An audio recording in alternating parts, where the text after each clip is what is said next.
Hey folks, this is Shelby. This is part 9 of my Let's Play Everybody's Gone to the Rapture series. At this point, I'm finishing this game sort of in the name of not abandoning things that I start.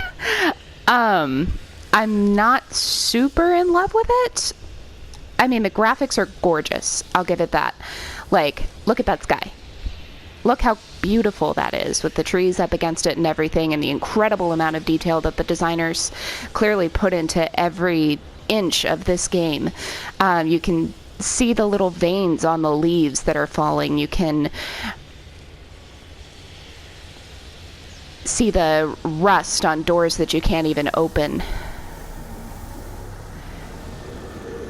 But the non-linear nature of the story is getting a little difficult to follow for me, particularly from an actual gameplay standpoint. Sometimes these little light guys are hard to activate or follow.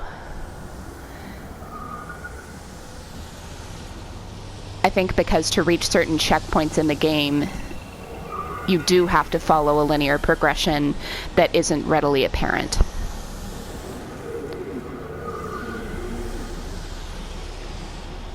And I don't think that makes this a bad game by any means. It's just not one that's necessarily my favorite style.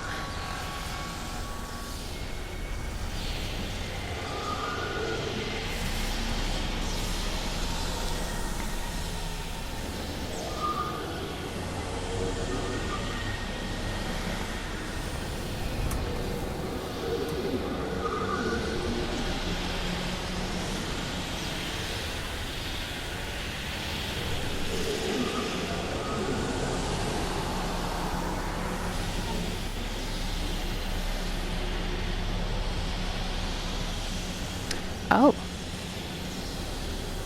See, that's interesting.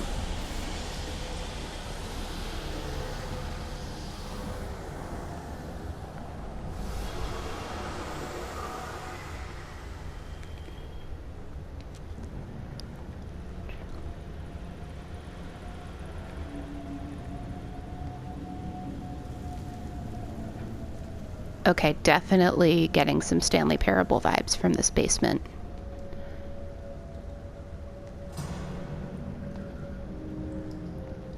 When I was a kid, my dad found a fox.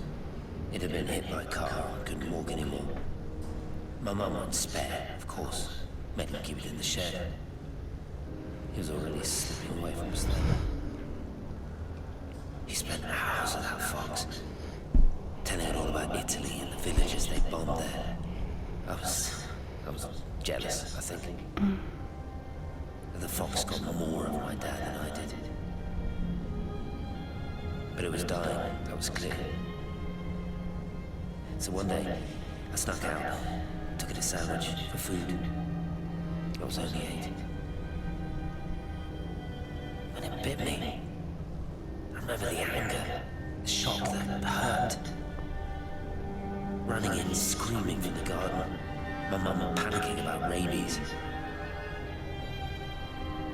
My dad beat him to death with a spade. Later I found him crying. Madonna Kent's son. That's what he said. Madonna Kent was hurting you. That's just a poor, double-dying animal. It doesn't know it's hurting. Oh, God. Christ help us, it's left the valley. It's everywhere now. It's been 3 hours since the planes went over. I haven't been able to reach anyone on the shortwave. I'm beginning to think I may have made a terrible miscalculation.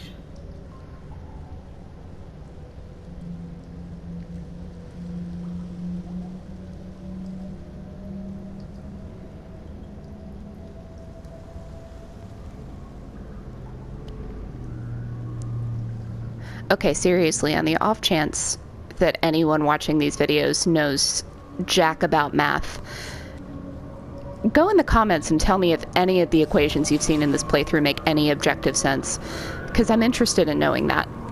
because the amount of detail that they put into this game makes me think that they'd want to use actual mathematics. But this is a level of physics that I cannot comprehend. So let me know, all right?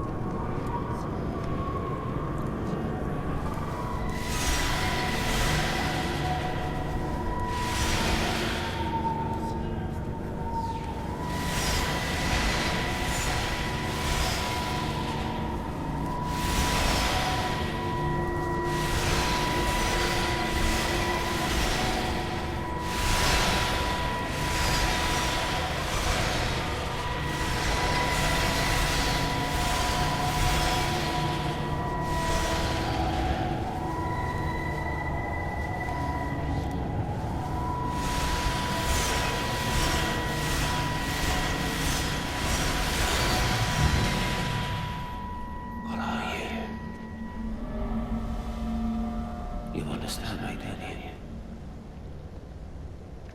There's no one left. Just me. You know what this is? What I'm gonna do? You want light? Fine. I'll give you light. After me, there's no one. You'll be all alone again. Forever. Like before. You've taken everyone I've ever loved from me. You've made me do things I never even thought I was capable of. But if you think I'm coming with you... Kate. Wait. Stop. Kate.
This is Catherine Collins. I don't know if anyone will ever hear this. It's all over. I'm the only one left.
I watched the pattern lean in and time slow to almost nothing.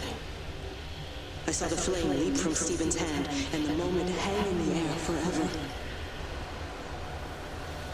I watched his face, and in the last second, I almost believe he saw me. He wasn't frightened or angry. I remember his expression, just like I remember it from the first time. Early that morning when he woke and, still half sleeping, said, "God, I love you." And I loved him as he entered the fire. And I let him go, knowing I wasn't ready to join him. We have held time to ourselves here in this place. Held the light to the ground because we were afraid of the coming dark. But now we understand that to cling to the light is not living. I've spent my life watching the illumination from a million dead stars reaching for me without grasping this meaning. The light we cast transcends our death. The pattern made by our living creates a bridge across the dark.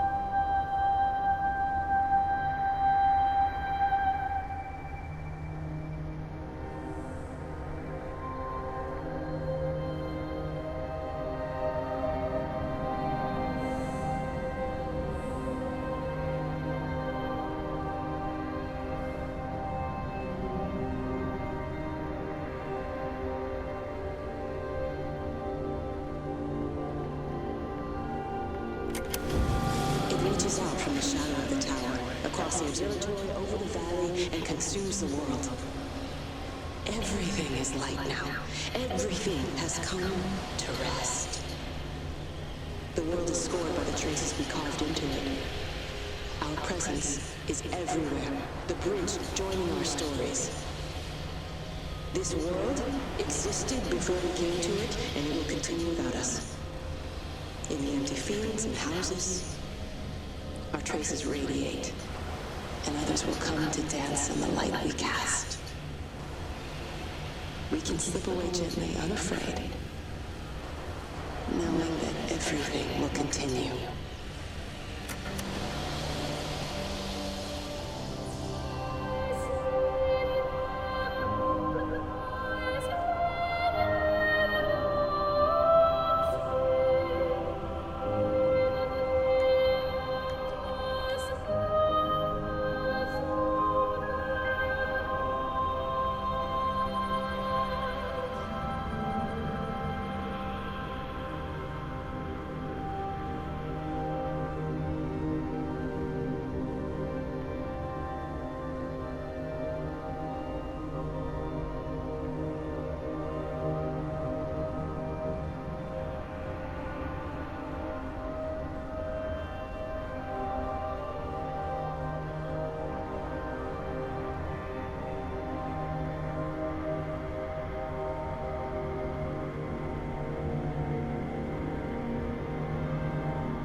I mean, that's pretty and everything, but how the heck do I get in there?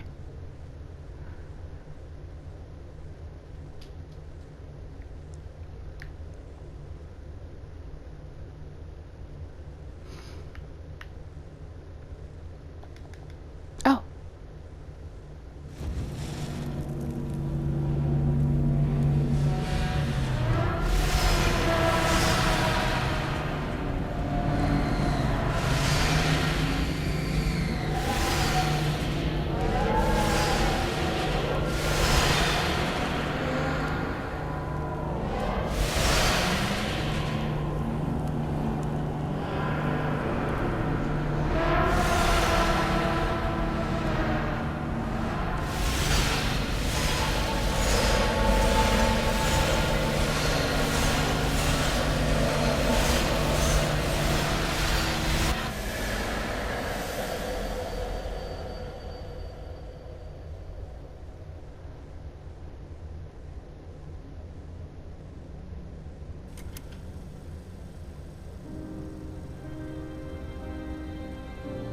The end is coming now.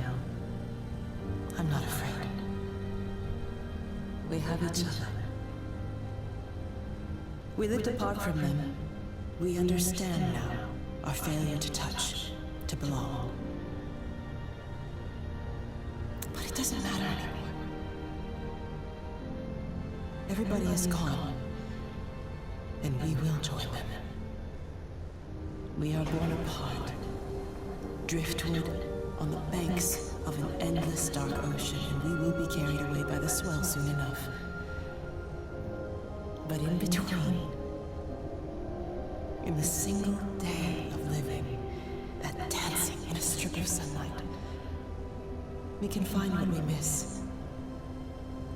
The love that makes us whole. The imminence. Everybody found their other. This pattern is mine.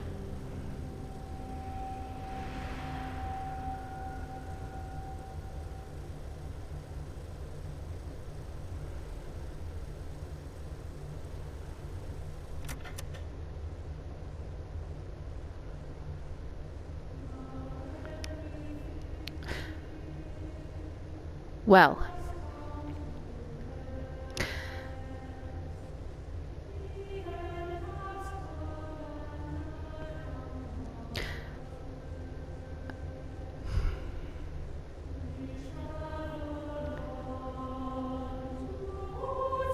overall impressions.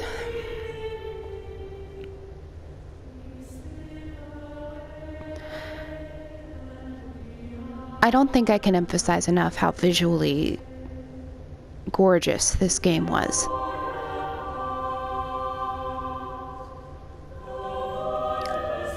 Obviously, kudos to the coders and the art team, and I wish I knew more words about what those positions actually are, so that I could thank them properly. I don't know if I need to play this again, or if this was just as confusing for everybody else the first time as it was for me, or if I'm missing things. It was a hearty dose of poetic and high-minded existentialism, I think, and that's not bad. It's just a lot. Obviously, the music is gorgeous too.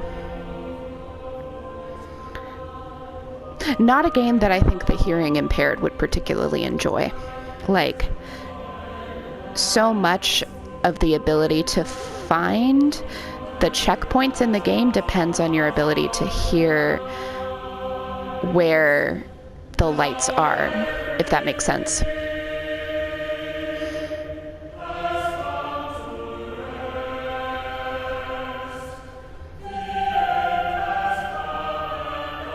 And they don't have subtitles for that as far as I can tell.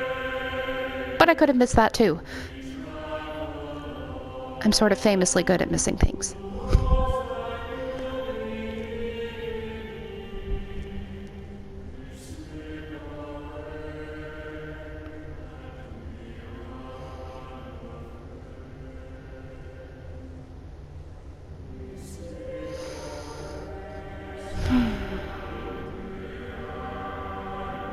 This was clearly a game that involved a lot of love and a lot of passion from the people who created it.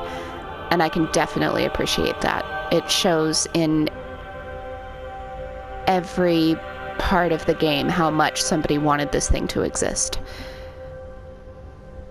I'm not sure that I got it, but I understand that it's beautiful and important.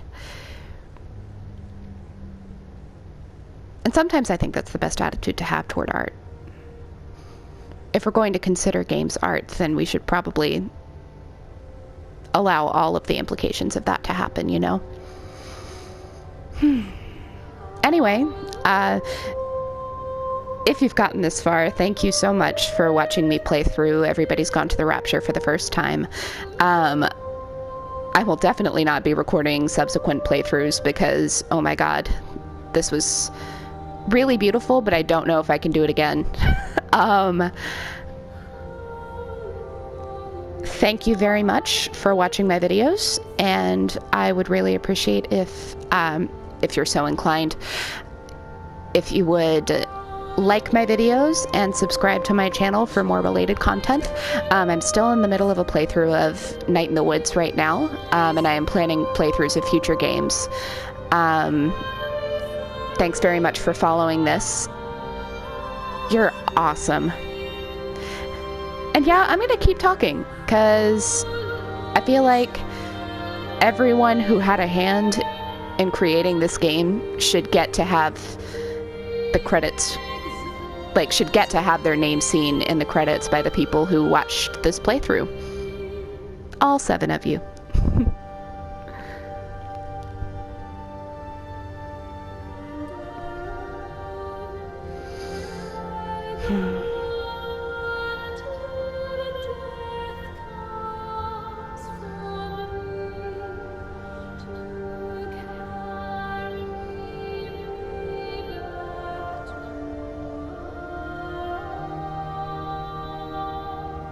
If anybody has opinions about not necessarily the quality of the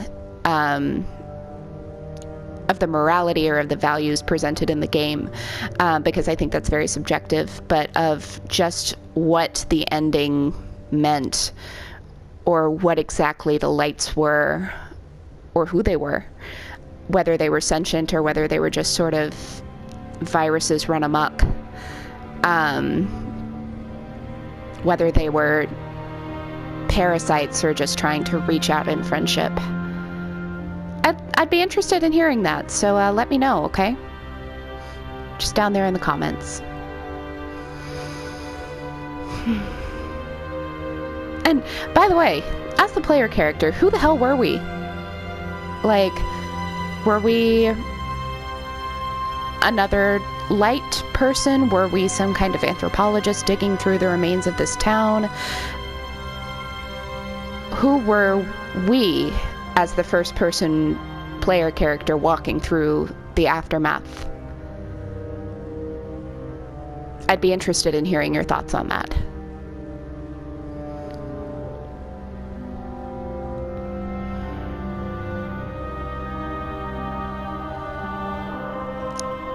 Yes, even the lawyers deserve to have their names known for this game, I think.